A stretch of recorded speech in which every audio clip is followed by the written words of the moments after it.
No. Have you ever gotten a ticket at the box office? You were at the School of Theater building.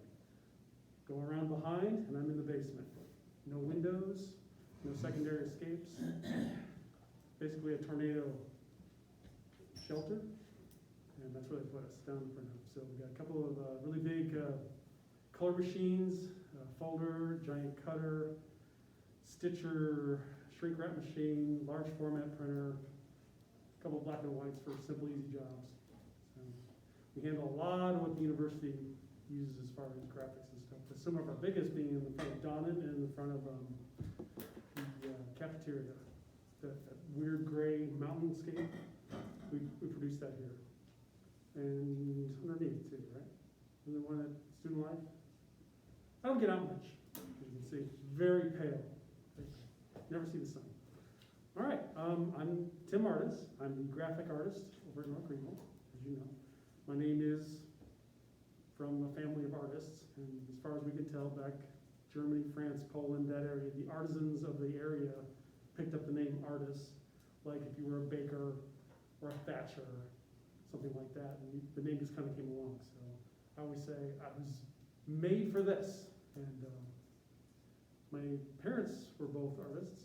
My wife is an artist, my daughter is an artist, so apparently it's a good marketing tool. All right, I'm here to talk about design stuff, since I know next to nothing about sports stuff, except for those 10 minutes that I was the captain of the football team at North Greenville University, which I'm going to put on my resume forever, because anyone who knows me knows I can't do anything athletic at all. So now I'm captain of the football team. I'm going to run with that forever. I don't know how you guys do what you do and how you think the way you think. So if I go off on a weird tangent, just throw up your hand or totally interrupt me and say, you're doing your weird stuff again, stop. And I'll try to backtrack it, because I tend to get too excited about fonts, colors, Pantone chips, and that kind of stuff. I guess there's some big baseball game this past weekend, and everybody was really all excited about it, and really going crazy and throwing stats up, and I'm like, I have no idea what's happening. That was a joke. Football. It was football. I did know that, because my wife is a huge football fan, which I found out after we got married, not before we got married. And my father was so excited that he finally had a son who loved football. It was a weird day for me, but he was so very happy. Big Chicago Cubs fan from the very beginning. I am from Chicago. I am a Yankee. If you can tell any kind of accent at all. I think I've lost it, but when I go home, everyone's like, you sound like you're from the South. And when I come back here right after being with my people, they're like, okay, lose the attitude, lose the twang, soften the language, or you can't go into Slater Marietta at all. So I tend to stay away from Charlie Russ and Slater Marietta. So I can't seem to, one, understand it, and two, communicate it. All right, why design? Why is that important at all? If you have Word, if you have Canva, if you have Instagram, you can design, right? Yes? Of course. You don't need graphic artists at all, which is why I get projects like this. Okay? This is the proportion. Very nice guys came in from one of these classes. This was what they wanted to print out for their project and get a grade on it. And I said, well, a couple things. I really like that you use your sponsors' names. Sponsors love to be named if you have any, but generally you don't want to cut off their names. See Nate's? Is it Nate's or is it late? You don't know. It fit. Mate. Well, they got the Miracle League all in there. But what if you just pass this by on a bulletin board with 7 other flyers up there? Would you notice this one? And if you did, would you have any idea what they were pushing? You're far enough away that you can't read the text, so all you know is wings and miracle, right? If you can't read this type or you can't read this type, okay? So I said, can I just try a couple of things? And they said, sure, yeah. So I came up with this. This is what they're selling, okay? It was a home run derby, and it was sponsored by people, and we used their whole logo, which I thought, if you're going to get Nate's to pay for it, he wants to know that people know that he paid for it. You know? That's why we do what we do. Right? So that was the after. We're focusing on what the thing is. Why should anyone go? If they're interested in baseball, they're there. Yeah, they might appreciate Nate's and they might appreciate the Miracle Network, but they're not going to Nate's and they're not going to the Miracle Network. They're going to the baseball thing. So already I thought that might be a little bit more of an eye-catching, why should I care? And then what's the most important thing after that? Where do I go and what time, right? So you give them that information. You tell them why. Here's another one. They found some clip art and squished it in there because it fit somehow. I'm not real sure. I think this one was done in Excel, which is really not a good program for designing. Super great for figuring out your checkbooks and all that kind of stuff. But if your art is forced into a cell, especially a long skinny one, and you squish it, you're killing your own logo. Don't kill your own logo. Make your logo always be what it should be. And I can tell a lot at North Greenville because we have a circle in our logo. And if the circle is deflated, that's bad. If it's squished, that's bad. Something has been done to the logo. You'll see the major corporations print 32, 64-page books on how to use their logo. When I do something for Chick-fil-A, 32 pages of, you can use it here, here, and here. You have to use this one, not on this. You can't change this. You can't put it on the background. You can't tell. All these rules and regulations because they have spent hundreds of thousands of dollars getting that brand out there. And if you go to a Chick-fil-A, especially recently, even the traffic signs on the property are using the same font that they use for the cups and the fries and everything else. I'm not going to take credit, but one of the VPs of their design group was my intern 20 years ago. So really, it's all kind of my fault that Chick-fil-A is as awesome as it is. And my niece is marrying the grandson of Truett County. So again, it's kind of about me. But anyway, so we had this. I said, well, let me try a couple things. And we came up with this.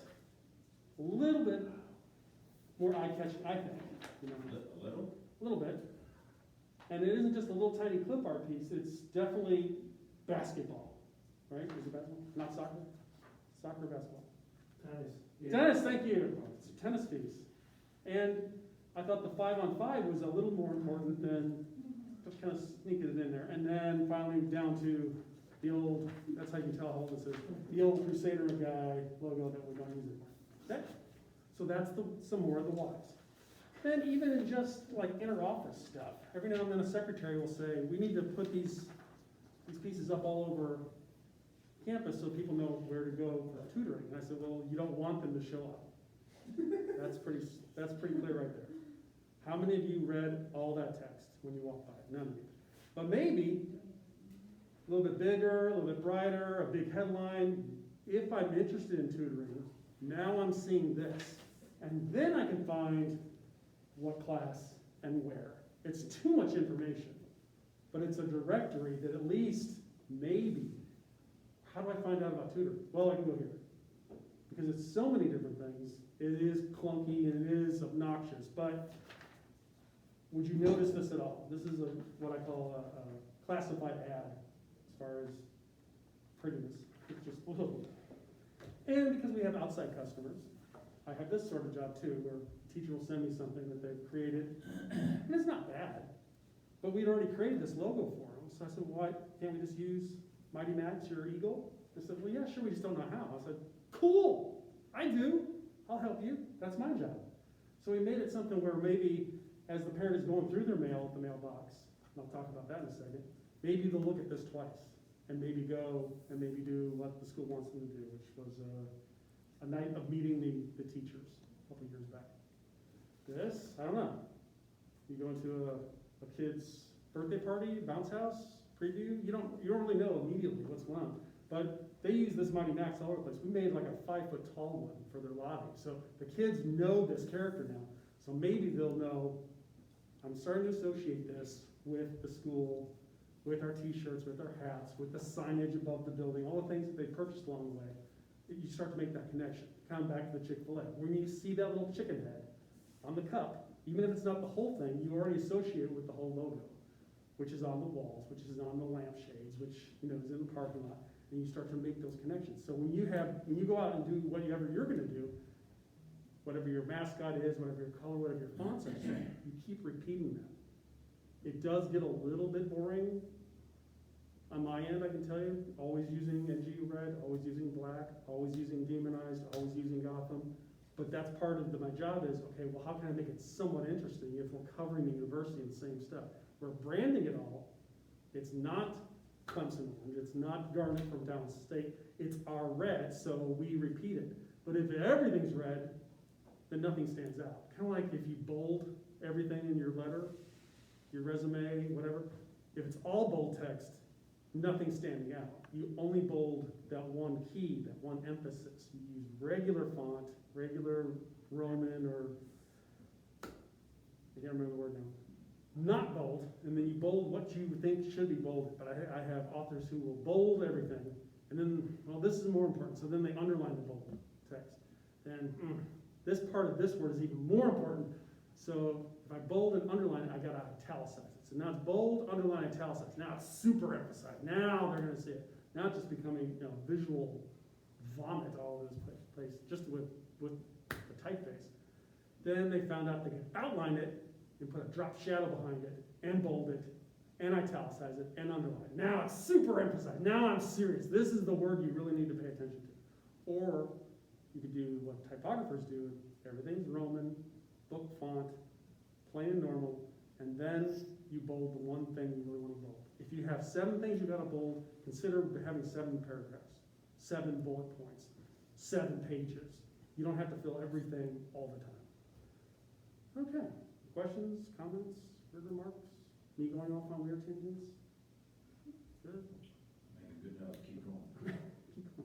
All right.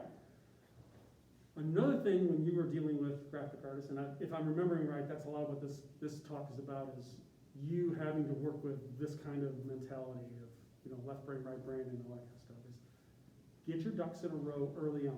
What is it you want to do with your project before you get to the graphic artist?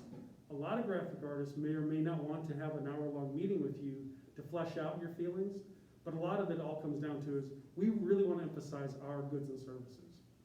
You don't have to convince us of that, or you wouldn't be hiring someone to do it. What kind of quantities are you looking at? What's your budget? What's your event? What's your date? Do you have any contact information? Phone, email, website? That seems like normal stuff you should have, but half the customers that come in have no idea yet what they really want. Do they need a billboard or a point purchase ad? Do they need to give you a brochure or a business card? Those are really different things, and they all have to be designed different, even if you use the same elements, and you do want to use the same elements to kind of repeat it through. You don't know who's going to see what first. But the way to save money with talking with a graphic artist is think it through. What is it I want? What can I do? And if I don't know what I want, then start with that. I'm really not sure what I want, but I had this football camp coming up. I have a soccer meet coming up. I don't know how to advertise that. What are your suggestions? Because that hour-long meeting you're having is going to be built into your bill. They're not going to say that outright, but any time you're taking is them not doing something else. So that is a billable hour. Same for you. If someone comes to you and says, I really need to talk about your venue that you're running now, and we want to have a camp, and it's going to be super great. You're like, yeah, they're all super great. No, ours is super, super great. It's going to be super great, and I just want to tell you all about our backstory and why we're important. And 2 hours later, you've lost 2 hours of your production time. So that is going to be billable towards that customer if you rent out your facility. And that's just something you have to think about too. So here's one that came up with one of the coaches, was they wanted a t-shirt.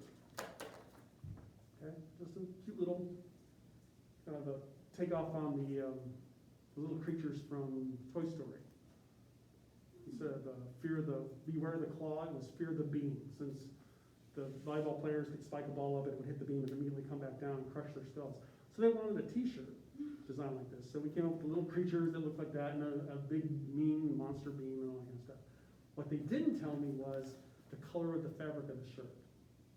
And when you put this drawing on a black t-shirt, what would you think would be the problem?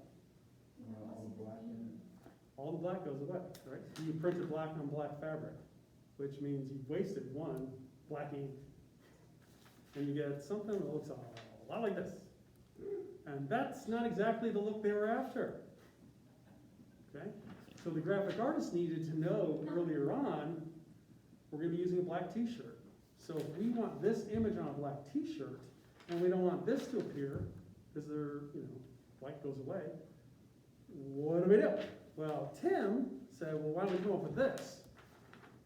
Put a white background around the artwork. Don't print the black at all. Why pay for black ink on a black t-shirt? We'll just punch out that area, out of the white and out of the red. Now you're gonna print a white ink and a red ink, and you're gonna get a red, white, and black design. And this just happened over at the Strength and Conditioning. They had a red hoodie they wanted, and they wanted the NGU Strength and Training logo on it. And the N and the G and the U are all red, kind of like yours right there. Well, there's no point in printing the red ink on the red shirt. But they didn't think it through because that's not their job. And I said, well, if you're gonna use a red hoodie, then we'll just punch the red out. Now it's a two-color job. Well, they saved a third of the price. Now, the hoodie manufacturer was all about selling them a three-color run. They had no problem with that. And when all of a sudden they got the two-color art, it's like, where's your red plate? I said, we're not gonna run red on red. He said, oh, okay. Was there a cost change? Oh, yeah, there is. Oh. The graphic artist thought about that. I'm talking about myself in the third person like I'm an expert. And saved them some money. Only because I've done t-shirts for 40 years. So the color of the fabric is important. And that's a detail that you, as the guy coming to a graphic artist, and the lady coming to the graphic artist, would say, here's what we're thinking, so well, here's some things to think about. Save some money. Save some time, and definitely don't pay the t-shirt manufacturer the art charge if I've already done the art for you. Because if you give them the JPEG from the website, they're gonna have to redraw that at $150 to $200 an hour, but I already gave you that. I give you the vector art, EPS, Illustrator, and InDesign files. I give you the raster JPEG, PNG, and sometimes a GIF file. But they're used for different things. And I'll put that in the letter, and then they immediately get what they want and delete the letter. And then 3 months later they say, I need something called a vector so I can do coffee mugs. Like, oh yeah, let me send you your email back from a couple months ago, because when I do a logo for somebody and I charge them, I give them all those files. So it behooves you, download those files and then keep that email somewhere. And if the graphic artist is charging you for a JPEG after they already did an AI file, they just charge you for 4 seconds worth of work. That's how long it takes to translate it. Now, raster graphics, JPEGs, PNG files, GIF files, bitmaps, those don't translate back to vector files easily. So a lot of graphic artists only start with vector files, which is super complicated. And they immediately can make them into raster graphics. But raster graphics are what run the web. So everyone says, don't worry, you can take my logo off the website and it'll work. And it will not. And that's where the art charge comes in. What you may or may not know is the graphic artist that did the art 20 years ago or 5 minutes ago, and then now Coca-Cola or IBM or NGU logo that's on the web was a vector graphic made into a JPEG, and now you need the vector graphic, so you're paying somebody to do what's already done. All that to say, get with the graphic artist, save yourself some money. And if you pay for a brand new logo for your venue or your sport complex or your consulting fee or consulting business, whatever you're going to do, keep those files and make sure you're getting those files. And those are huge assets to you because you paid a graphic artist to do it. So get the various pieces. Every now and then I get someone say that's bought a logo from a couple years ago, I need the vector file again, how much is it going to cost? Like, well, you already paid for it. I kept it, fortunately. Here it is again. I know plenty of artists will say, yeah, let me redraw that for you. Probably get it for under $200. Well, don't do that. That's really expensive if you've already paid $1,000 for a high-end logo. I don't charge anywhere near that. I charge by the minute, and if it takes me 3 minutes, you pay for 3 minutes. If it takes me 2 hours, you pay for 2 hours. But some people have a set $250 fee just to talk to you, $1,000 for a logo. And I don't know how they get it, but they do. But then they have the really nice buildings, and they bring you to a conference room, and you have free nachos. So that's where those free nachos are paid for, with that huge fee. So shop around for graphic artists, shop around for print shops, because in this day and age, we are hustling for the work. And sometimes we will cut the rate just to get the job to keep our employees going. Yes? How would you like discern what would make like a good graphic artist before you decide like they're the one for you or whatever? You know what I'm saying? Like, Yes, yeah, that's hard to do because every artist has a different flavor and way of doing things. Some can replicate anything, others don't want to do that. And this is my style. So, yeah, you're hiring that, and that is hard to do. So what you'll do is ask for a portfolio, ask to see other work, or network with people that you already know who have had things done and say, well, who did that? How much did that cost you? Were you sorry about it? Were they real jerks? Were they really easy to work with, but they charged you an arm and a leg? Or they charge you next to nothing, but he's a real moron. You've really got to hit him 5 or 6 times. I'm not saying who that would be, but sometimes as you get older, you start to forget a lot of stuff, and you have to be reminded over and over again. And you feel like the client's getting a little impatient, but my rates are low, so that's the downside. That's where our famous sign in a lot of print shops you'll see is price, quality, and speed. You only get to pick 2 of those, and that determines the 3rd choice. So if you need it super fast, all right, and you need it for a really good price, well then the quality's going to drop. If you have to have excellent quality and you don't care what the price is, then time's going to be the issue. That's just how life really does work.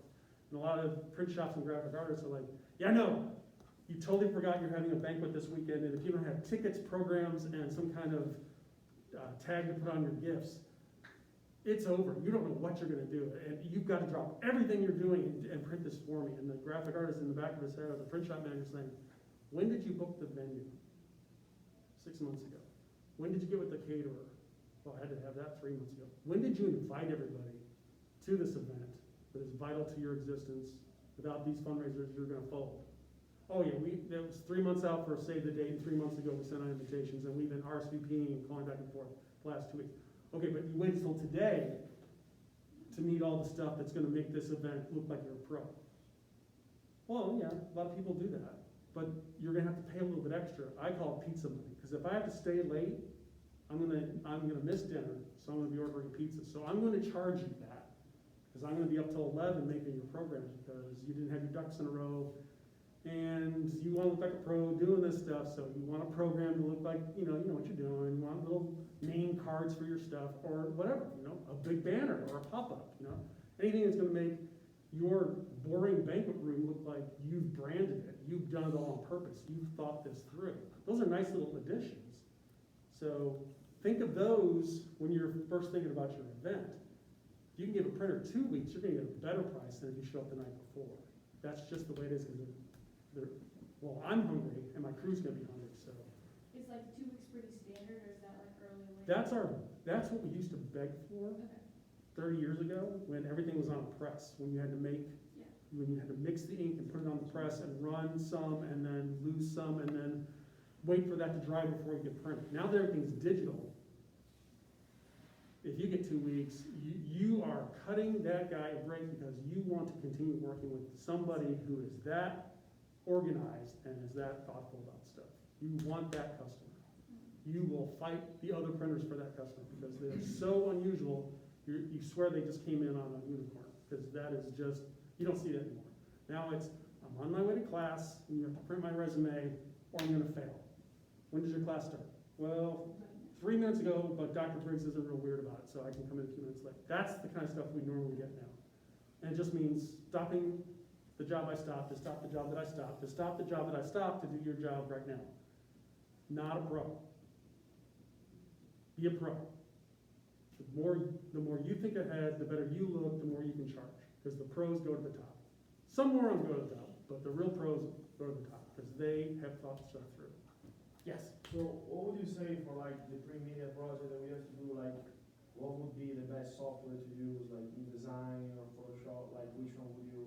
Depends on what your look is after, because I mean, you can't beat Photoshop for photoshopping things. It fixes a photo, it makes amazing things happen, but it's not the best thing for laying out an entire book. That's InDesign's job. InDesign is really good at typography, design work, working with a grid, that kind of thing. Most of what I've done, in fact, all my samples here, it's all InDesign. But if you don't know how to run InDesign, you're gonna spend 2 hours going through manuals and YouTube videos for what some, a friend down the hallway or me could do for you in 5 minutes. So I would say learn everything you can learn, but if a big project's coming up, go with what you know versus spending a lot of time trying to get a project to work that isn't gonna work. I do a lot of mixing, like if I need a photo to really pop or I need a special effect, I'll do that in Photoshop and then bring it into InDesign because I need to make a really good print quality PDF to print on our system. Crop marks, bleed, all those little technical things I have to be able to do. Photoshop can do it, but I'm much more proficient in InDesign. But that's just because that's the program I've studied and trained with since it was PageMaker, so 89, 90, 30 years back now. I'm so old. Somebody help me down the stairs. Wow. Can I ask you a question? Yes, all of us. No, So, no, this is about me. All about it. Center of the universe, right here. so how much is Mr. Artus allowed to help us or not help us? Yeah, so, it's okay to bounce your ideas off him. It's okay to ask him about, some of the graphics that you may be considering. So if you were to print some stuff up and take it down to him, it's okay to get his impact and input on that. It's okay to run some slogans by him and your general creative thought. We won't, permit you to let him do it for you. But as you start to shape it, you can continue to bounce things off him per his time and his schedule. And in the end, when you've got it done, if you want him to kind of cleanse it a little bit, we can also print it down there for a small fee. They've been real good for years to do that for us. So if you have it all done and he can touch it up and even convert it to a better program to do that, again, that's up to him and his time schedule, if that makes sense. What's the best No, you're gonna. what's like the best time that you're like wait for us to contact you or ask for You, your help? you should contact me, Okay. and I didn't bring any business cards because I was afraid I'll of send it out for Okay. Blackboard. Everybody will get your Okay. contact. I was afraid of the whole COVID thing. I used to have a stack of examples I would pass around. I thought, she's clean, he's definitely sick. Everyone else after that is sick, What do I do to pass stuff around? So, yeah, he'll give you the contact information. Email me, we'll set up a time. You can email me what you're thinking about. I mean, even just take a photograph of your sketch, your doodle, and say, what would you do with this? Or I'm thinking, this box with the next to it, that's the photo. I don't even know what the photo is. I'm thinking the headline would go here, and then all my text here about why you should do whatever, and then the contact information down here. I said, okay, that seems to be working. But consider the photo should be balanced with the size of this text, or maybe align the text at the top, or maybe stretch the text to fit that side. You can just kind of doodle it that way, and then you've got the skeleton, and then you can start to lay it out. Now, if you're not comfortable with that, like Dr. Briggs said, you don't want to throw it at me because I'm not your dad. I can't do your science project for you. He'll know. He knows my style, and if I do a project for a kid, he's like, yeah, you didn't do that. Tim gets an A, you don't. So we have to kind of have that balance of I can help, I can advise, but this is a project for you guys to learn a little bit about what it takes to get something done. Hopefully, so you can say, these are better designs than these. This graphic artist did this, that's not that great, but this graphic artist did this. I need to hire this. Or, like some of the coaches on the football staff, they didn't have a graphic artist before I came on, so they learned this stuff, and some got really good at it. And they bring us stuff that, they've spent 2 or 3 hours on. If I have 15 minutes to work on somebody's project in a day, that's unbelievable. I have 42 things I have to do today that I know of, and I haven't checked my email in 15 minutes. So they are able to find ways to design things that I wouldn't even consider because they know the subject better. They know what's out there. They pay attention to the magazines, the TV shows, the other teams, and they're seeing really cool, good things. And I always say steal from the best. Find that thing you really like, that is really well designed, that really pops out, that is really popular, that you can't wait to buy, even if you don't like the team. And then how did they do that? And then change it for your needs, with your colors, your fonts, your team, your logo, that kind of thing. Because as you'll see with this, there's only so many different ways to design something, and they all have different theories behind why design works. And that always goes back to the creator God. God did things on purpose. He balanced things a certain way. He has pluses and minuses, hots and colds, contrasts, highs and lows. And how things are arranged is good design. And some design is not good balance on purpose. Sometimes you'll see an ad where, everything's leaning to one side. It kind of almost seems uncomfortable, but that's the point of that design, is to kind of get your attention in the fact that it's not all centered. But you can have asymmetrical balance where you have a big photo that's real heavy on this side and just a little bit of type on this side, but then a pretty heavy logo. And it's almost like you're seesawing it in your mind. The weight of the photo versus the weight of the logo with a little bit of text on it. It kind of balances out, even though it's not mirror image centered. Everybody wants to center stuff because you can. That doesn't mean it's the best design. Now the NGU logo is very centered. Everything's on the cross line of everything. But that's on purpose, because the idea was the university is a stable, planned out, institutional place. But because we wanted just a little bit of not cold, not bank-like, not too businessy versus here for the students. There's a bit of an arc to the letters if you look at it really closely.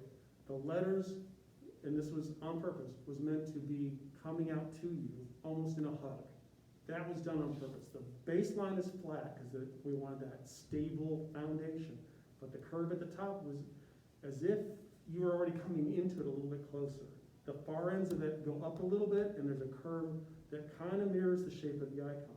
Again, you want a little more friendliness to it. It's a very, very symmetrical, very centered logo. But that doesn't mean all design should be that way. If you look at, say, the NGU sword logo, everything's leaning to the left, because in this culture, everything is red left to right. So that means speed that way. The sword isn't going the other way except in one place that I can tell you about. Everything's going that way because it's a little bit faster. It's a little more motion. Only time we reversed the sword was the sticker on this side of the helmet, because then it looked like we were retreating. So in one instance on campus, you can find the sword has been switched, and we call that an obverse, kind of like the back of a coin. It's done on purpose. And 9 out of 10 people have never noticed that the sword is still going straight ahead according to which way the players run. But then again, that took an extra bit of design work for us to get that to balance out. Where does the handle go? Where does the tip of the sword go? All that was done in such a way.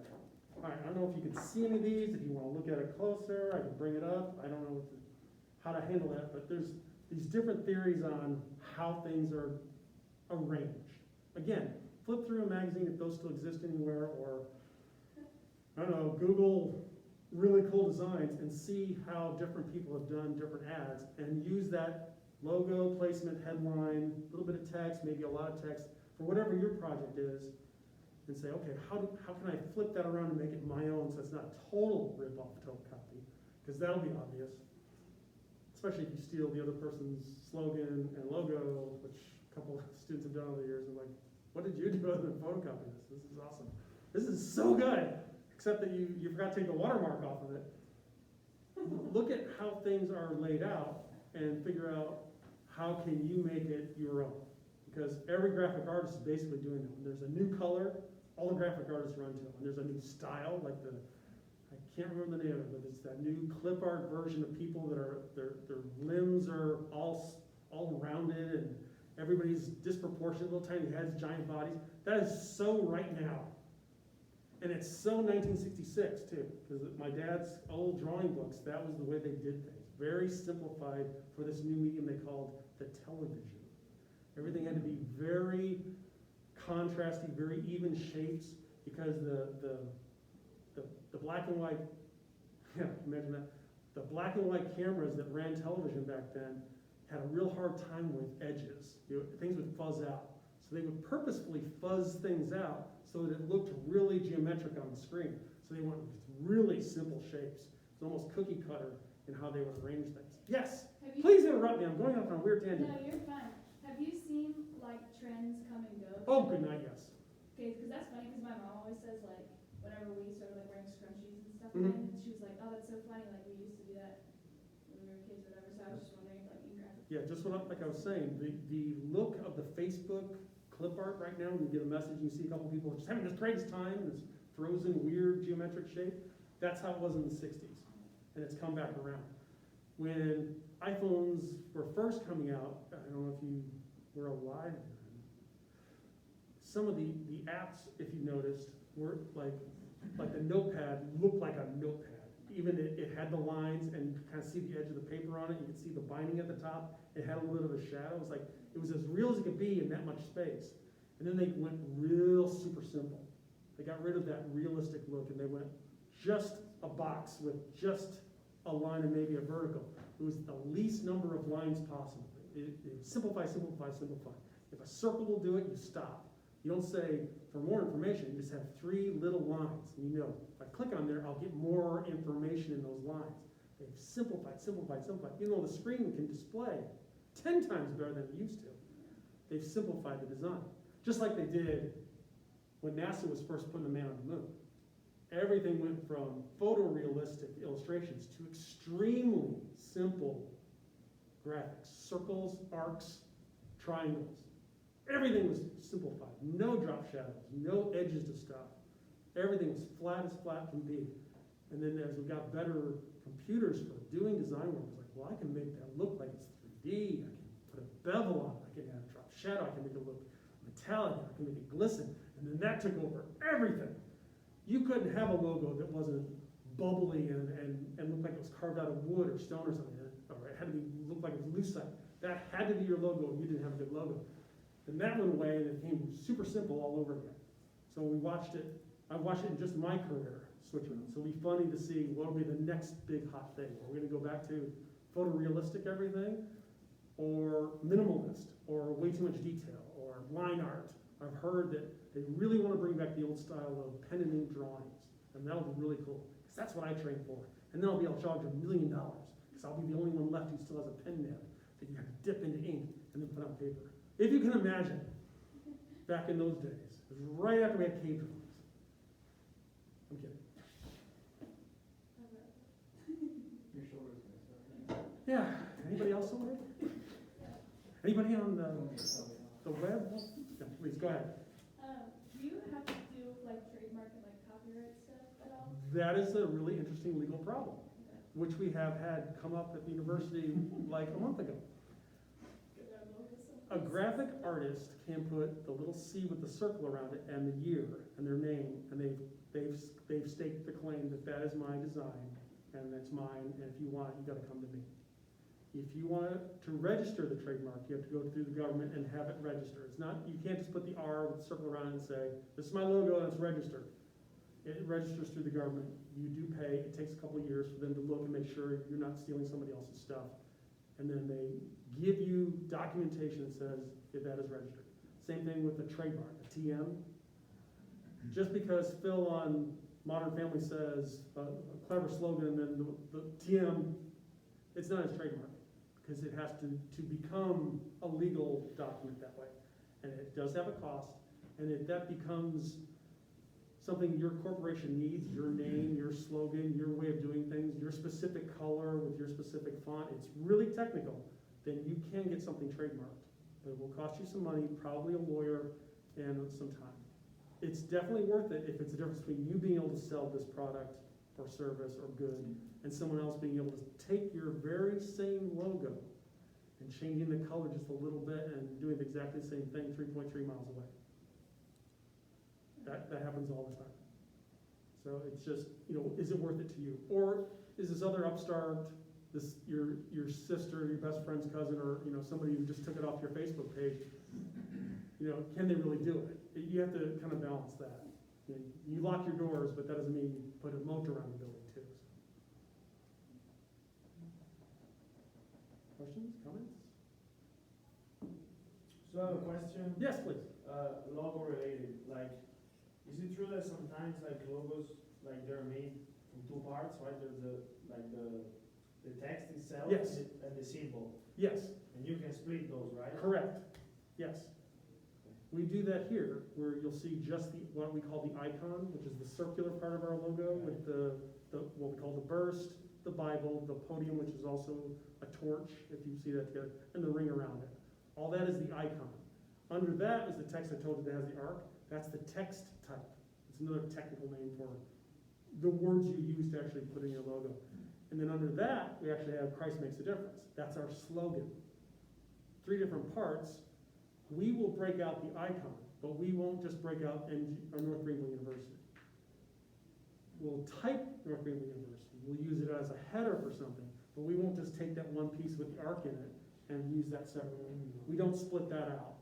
If we need to just say that, we just say it as, the actual words. We like to use the same font, but we don't like to pull that away from the icon. The icon and the text type need to go together, but the icon can stand on its own because it needed to. With iPhone apps and Instagram messages, we wanted to be able to put that on there. But when you take all the elements of our logo, North, Greenville, University, Christ makes the difference, that's a lot of words and a lot of space, and you reduce that down to something that can fit in the corner of an app, it's gone. So the idea was, here's the most simple piece that means all that too. The icon means everything else, but you want to be able to still use everything else in other applications. And plus, like, you have companies, like, I think of right now, like Apple, they don't even have any writing. Right. Because they're so good. There's Just, that is the beauty of the man that came up with it. He was, I think, college, and he had an extra elective, and he took calligraphy. He didn't know anything about calligraphy, but he learned all about flow and design and the actual creation of every single letter of the alphabet and how each one had to be formed. And he just fell in love with the idea that everything had a specific design and a specific purpose. And he, who knew nothing about it, hired people that understood that. And he said, I want a logo that's really, really cool. And the first Apple logo, before that really caught on, was horrendous. And then it got better. And the one that's on your computer now is the best one. And that logo is going to stand up to the test of time, in my opinion, because it is the least number of lines that says an apple. You literally have the apple shape, and that little bite out of it moved up and became the leaf. They fit together. The least number of lines to say, Apple computing is so cool, all with just the slightest number of shapes. It'll be interesting to see if they have another newer version come after this, because I don't know what they could do to that logo to make it better or more simple, because it works just great. And if you'll notice, it's asymmetrical. If the leaf went straight up and it didn't have a bite in it, you could cut that logo in half and flip it like a mirror. It would be completely symmetrical, but it's slightly asymmetrical, and that makes it really cool and interesting. And again, it's going to the left. It is progressing. It is going forward. Little tiny touches like that a graphic artist, we just love it when that comes together. I don't know how many sketches it took. I would love to know how many versions they tried before they came up with that. That is an excellent logo. And it doesn't have to say anything else. It used to be the apple and the word apple, and then computers. Then they found out they didn't need any of that.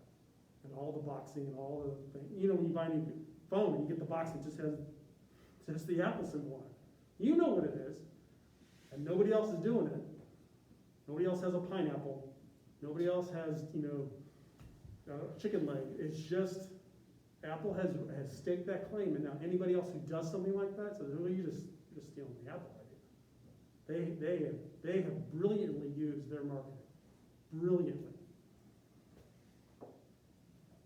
Coca-Cola. Just some of the swoops of the lettering of Coca-Cola, which is what? Nike too. Nike too. Oh, good night, Nike. Yeah. See, sports. I forget things that I don't know about. The Nike logo. When that came on the scene, people were like, but it doesn't say sports. That was the point. You need to say Nike is about sports. Without Nike, you don't have sports. Wasn't true. You could have sports without Nike, but Nike said, no. Nike is it. That little swoosh, touch and go. You are jumping forward. And again, left to right and upwards. You will be a great athlete if you buy these shoes and you wear them. You can't be a great athlete without these shoes. That's where they were able to make that emotional connection now. People will buy a shirt for way too much money with that logo on it. They should be giving you those logo shirts for free because you are advertising their company. But look what they've managed to do. You buy them and you wear them with pride to help a company sell more t-shirts. Brilliant, brilliant marketing. We can get into the cropping of photos, 300 DPI, RGB, CMYK, all that gobbledygook, or I can tell you as you need it. I don't know how we do on time.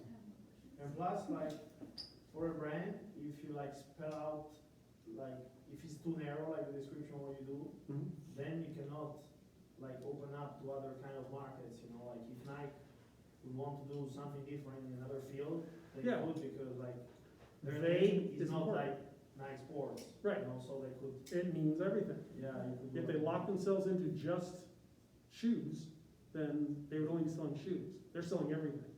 Hats, sweaters, hoodies, wristbands, whatever it takes, because they said, ha-ha, we are going to take over all of this. It's all ours, like Coca-Cola. It's all ours.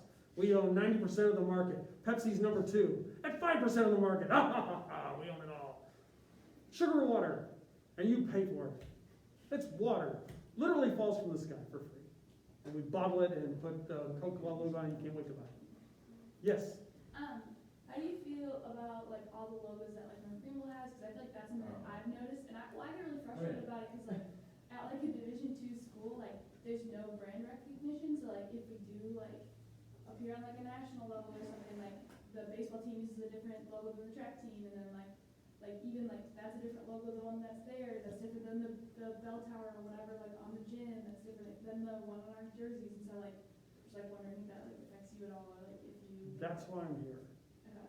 When my daughter was looking for a school 6 years ago, this was one of her choices, and she came to one of the preview days and got all the material from all the different schools within the college within the university, and we laid them out on the table, and this university had a packet, and it was all the same colors, it was all the same brands, all the same fonts, and just flipped through it, it was like, this is all connected. And this school, same thing, different branding, different style, doing things. The booklet was shaped differently, but everything was, and the North Green was a stack of paper from every different school with a couple of different logos and a couple of different reds. It was just a mishmash of stuff. And she didn't even get to the sports side stuff, which, as you know, is wide open. Yeah. But very good people have very high opinions, or very, very good people have very strong opinions, let me put it that way, of what they think is right as far as their team. And some of them love the interlocking NG, and some of them kind of like the sword logo. And it was a huge compromise to figure out what in the world we were going to do. And with a lot of different departments, it was decided we're going to let them pick, because we tried enforcing some rules, and that didn't work really well because I was the new kid, and what did I know? Especially about sports, as you found out. Nothing. So how was I supposed to know that when I redid that interlocking NG logo for the field, I used the font that we use for a lot of our branding stuff, which is called Gotham, which has really, really tight spikes to the edge of the letter. So I came up and said, all right, well, Demon Eyes has got these weird little cuts in it, and Gotham has these weird little triangles to them, and the NG doesn't have any of those. So let me rework these letter forms and refigure the N because it's way too narrow. And I made it work, and I got it all together, and I tried an N and a G. I even tried an N, a G, and a U, and got it all interconnected. And part of it formed a star in the negative space of how I put the letters out. And they took one look at it and said, well, that's just totally wrong. Nobody does it that way. Every interlocking letter symbol always has rounded edges. Nobody has sharp edges. You're doing it wrong. We don't want it. But see, I didn't know that. Because again, the graphic artist is going with, that's a cool design, in my mind. It may be the worst design ever. But in my head, I was like, this is really cool. And they're like, but that's not what we do. That's not what anybody does. You're off the reservation. This doesn't look like a sports logo at all. My first thought was, yay, it'll stand out. And they're like, no, it doesn't look anything like what it's supposed to. You're bringing pie to a baseball game. You're supposed to bring a bat and a ball. I was just wrong, not even a little bit wrong, I was just totally wrong. So, in trying to get a lot of the branding stuff, we have 2 books for branding and usage of the logos here in North Greenville. And it's hard to get everybody to follow those rules and paths. But to be fair, I didn't. before I came along, no, it's fine. Before I came along, each one of these different departments had to do everything by themselves. And they went 0 to 1,000%, like Dr. Briggs here. This school, this study, this major didn't exist, and he grew it from nothing. And then Upstart shows up and says, you're doing it wrong, here's the best way you should do it. He's like, well, maybe, but you don't know anything about it. So that's the other side of being a graphic artist is, if you're paying for your graphic artist to come in and do your logo, and you hate the logo, well, good night. Pay him for his time, but you don't have to use the logo. Don't not pay him if you've agreed to pay. But that doesn't mean you're stuck, that doesn't mean you're right. What the graphic artist hates to hear is, well, I like it, but I showed it to all my friends and they hate it. How many of your friends really hate it, or did you just say, I hate this logo, what do you think? Oh, I hate it too. And how many of the people that you showed it to had a degree in art to say, this is bad design, versus this isn't just what I want? So, on this end of it, it's, why'd you hire me? Why did I waste my time if you're not gonna listen? And on your side, it's why am I paying you if you're not listening to me and what I want? So, it's always a business transaction of, you have a want, but you're maybe not sure what you really want it to look like. And the graphic artist trying to read your mind and has other ideas, and here's the new hot thing, and I can't wait to try this font and this new Pantone color. So it's a mix of trying to figure out how to make that work. And then you have an institution like this where teams A, B, and C have been fighting to become where they are with the logo that they have, or the new logo that I created. And it costs money to go to the higher levels with stuff. There's talk of maybe changing the school colors. Well, the NCAA has some say in that. Like, well, we have to change all of our stuff. And if you change your mascot, well, what if we don't like that mascot? We all have to agree to this. You know, there's a certain amount of money that goes into just talking to the conference and getting those changes. Not to mention uniform changes, digging up the field, removing giant painted things that are on there, just all the stuff that's on the walls. I mean, when you really think about it, yeah, we need to change everything every year, just because the graphic artist shows up and says, I love blue, I don't like red. Well, start scraping tile up, repainting walls, redoing statues and who knows how many plaques around campus. I mean, just think of it. Just start looking around, see how many times you do see the logo. Try changing all those. That costs money. Just because I like it, well, that's not good enough reason. And as a graphic artist, that shouldn't be a problem. I might not like your color. I might not like your slogan or your mascot, but I am hired to do a service for you. So I'm going to do it the best I can within the parameters of morality and ethics. But again, to your point, not every team agreed.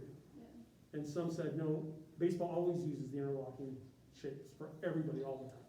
Maybe they don't, maybe they do. But football really wanted the sword logo.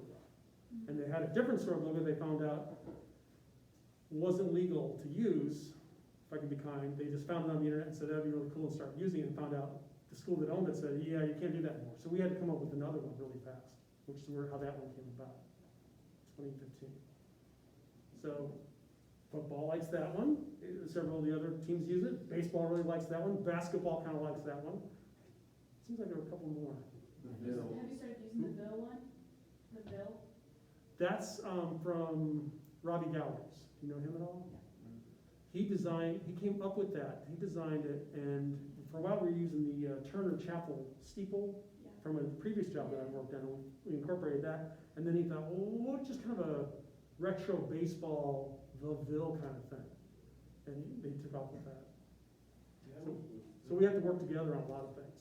And every graphic artist can fix every other graphic artist. That's the downside to our personalities is we look at something and go, I could have done that better. So let me. And then the fights start. And between me and Robbie, it gets, I mean, we have beat each other bloody. No, we're actually quite good friends. It's funny, he'll have a totally different take on something I never even thought of. But then when he needs something that he hasn't thought of, he can say, well, here, look at this and try a few things. I'm working on a patch for a baseball cap for him, he's working on the bill for me, you know, we just kind of go back and forth. Again, to the strengths of the person, each graphic artist has a different flavor, different way of doing things, and a different point of view, which is always a good thing. You never know what the other person's thinking. And then you get a client who has no idea or definite ideas, and you've got to figure out, all right, how do I make that work with what I can do? Or sometimes I say, I don't get your thing. I'm not going to be good at the what you want I can't do. You'll pay me too much money to fail, so maybe you should find somebody else. A certain kind of painting or a certain kind of drawing. Or something I really hate. Times Roman, for instance. I just can't use it. It's overused. I can't use Times Roman. Questions, comments, word remarks? How are we doing? I'd say you got a few more minutes. More minutes? For those that hadn't asked any questions, now's the time to get your feedback in there. Before the project ends. How do you start? What do you want to do? What do you want to focus on? Go through some ideas. Pinterest is excellent for stuff. Have a billion ideas. Google's really great. Get on a completely different school's website and say, well, how do they do lacrosse? How do they do it? And see how they do it. And then say, well, they use a photo, can I use an illustration? They use an illustration, can I use a photo? If they said this, can I say that? And just kind of noodle it, I say. Give it a night to just kind of think about, do I want to do a postcard, flyer, a fake banner? When it comes to cost, I've had a couple of students come in and they want to print, you know, an 8-foot banner for their project. So they find out it's going to be over $100. Ooh, what can I get for $1? You can get an 11 by 17 for $1. That's perfect. It's a really good price. We'll take it. We'll take it. Although I bet if you bought a $200 banner and you drug it in here and stretched it across, Dr. Briggs would give you an A just because. I did. One kid did that one time. Hung it on the wall was huge. Go to the race. Yes, see. So for our print media project, like it could be an event, it could be a product, like it could be anything, right? Yeah, we've gone through all that. It could be any event, information, product, organization, yes. Yes, endorsing an athlete. Yeah. We give you a lot of latitude on that one. Yeah, it seems like we had a couple of students one year, all had a favorite athlete, and we just did like a tribute type ad that you would see in Sports Illustrated somewhere. It's just the athlete walking off the court with, you know, thank you at the bottom, and we just reverse off the text. Or like Just- polls, or Yeah, you can be very simple in your design, and it's just as powerful as going overboard on too many things happening, boxes and lines and logos and explanatory text, a headline, a subhead.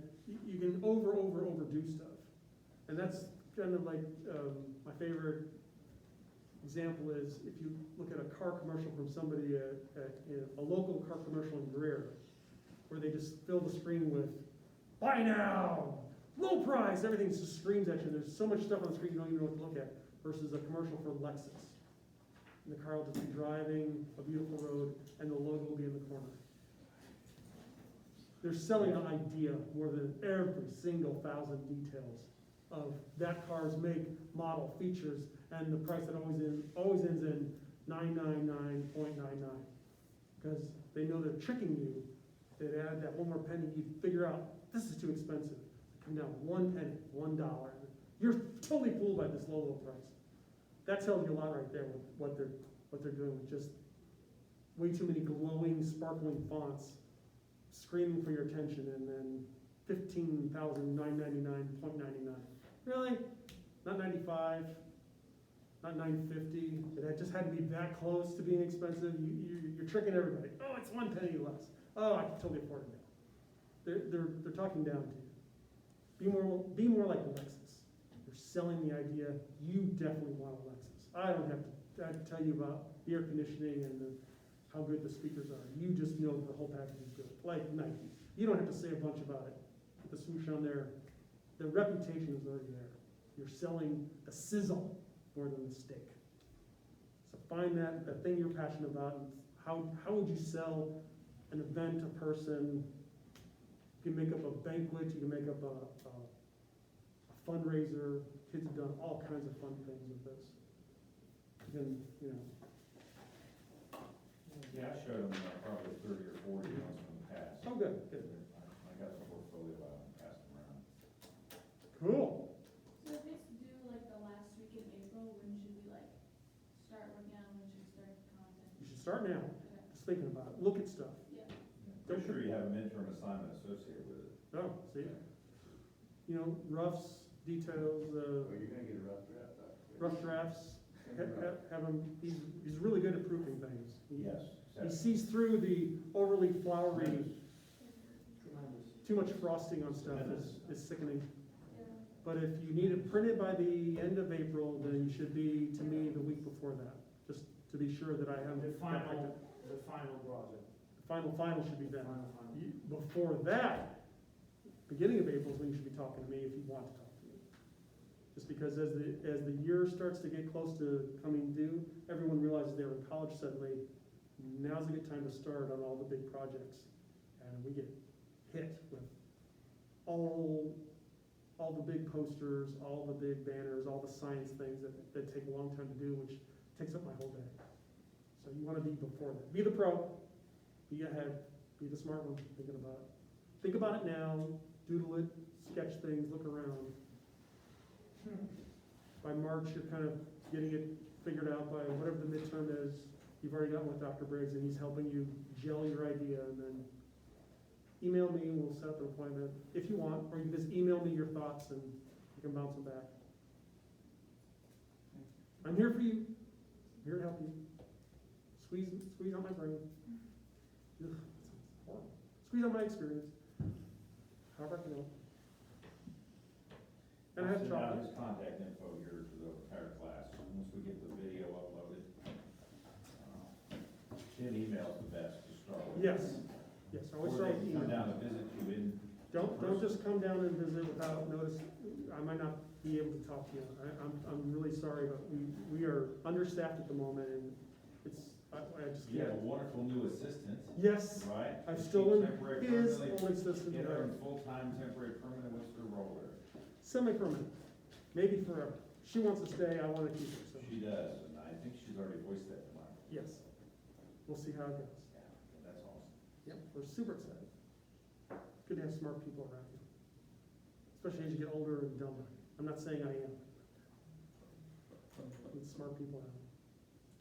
All right? Thank you. Thank you, guys. Tim, you're the best. If I can help, let me know. I have free chocolate if you come to the office. Ah. Let me try to bribe you with that.